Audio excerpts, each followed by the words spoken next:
బంగ్లాదేశ్లో హిందూ సమాజం రగిలిపోతోంది.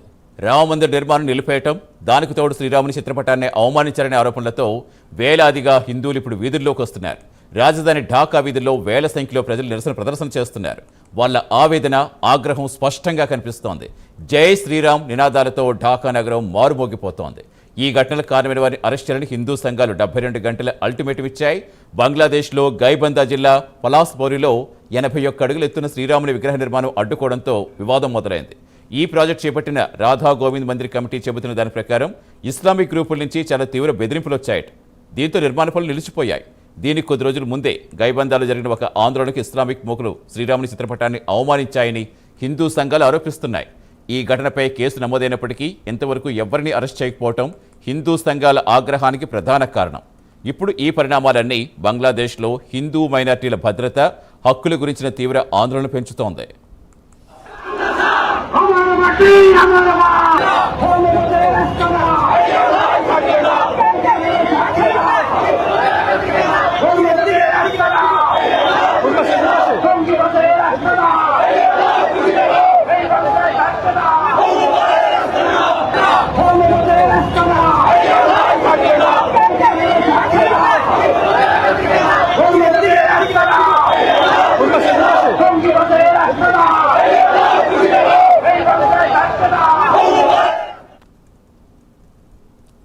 ఢాకాలో హిందూ మహాజోట్ ఆధ్వర్యంలో పలు హిందూ సంస్థలు, విద్యార్థులు షాబాగ్ కూడా నుంచి నేషనల్ ప్రెస్ క్లబ్ వరకు ర్యాలీ జరిపారు.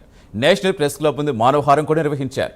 బంగ్లాదేశ్ నేషనలిస్ట్ పార్టీ ప్రభుత్వంలో ఉన్న ప్రస్తుత ప్రధానమంత్రి తారిక్ రెహమాన్ ఈ ఘటనలపై చర్యలు తీసుకోవడం లేదని నిరసనకారులు ఆరోపిస్తున్నారు. దీని వెనుక రాజకీయ శక్తుల పాత్రపై అనుమానాలు వ్యక్తమవుతున్నాయి.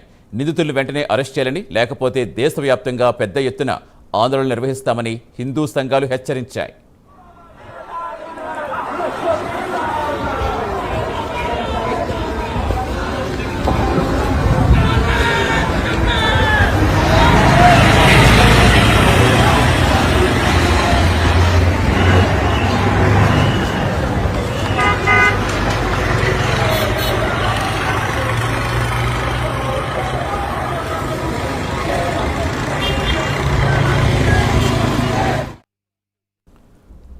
రామ విగ్రహ నిర్మాణాన్ని తిరిగి ప్రారంభించేందుకు అనుమతి ఇవ్వకపోతే బంగ్లాదేశ్లో మొత్తం 64 జిల్లాల్లో ఒక్కొక్కటిగా రామమందిరాలు నిర్మిస్తామని హిందూ మహాజోట్ స్పష్టం చేస్తుంది. విగ్రహం పలాస్బారిలో ఒక ఆలయ సముదాయంలో భాగం. దాదాపు 80% నిర్మాణం పూర్తయింది.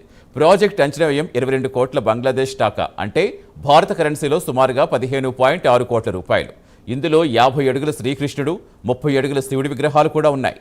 ఒక తీవ్రవాద ఇస్లామిక్ సంస్థ బుల్డోజర్తో విగ్రహాన్ని కూల్చేస్తామని బెదిరించాక పని ఆగిపోయిందని రాధా గోవింద్ మందిర్ కమిటీ అధ్యక్షులు హరిదాస్ చంద్రదాస్ తెలిపారు. తాము భయపడి పని ఆపేస్తామని, ప్రధాని తారిక్ రెహమాన్ వెంటనే జోక్యం చేసుకోవాలని ఆయన విజ్ఞప్తి చేశారు. బంగ్లాదేశ్ జనాభాలో సుమారుగా 8% ఉన్న హిందువులు మతపర మైనార్టీలో టాప్లో ఉన్నారు. గతంలో కూడా ఇక్కడ హిందువులపై దాడులు, వేధింపుల ఘటనలు అనేకం జరిగాయి. ప్రస్తుతం తారిక్ రెహమాన్ ప్రభుత్వం అధికారంలోకి వచ్చాక బంగ్లాదేశ్లో ప్రతి ఒక్కరికి తమ మతం పాటించే హక్కుందని ఆయన పదే పదే చెప్పారు.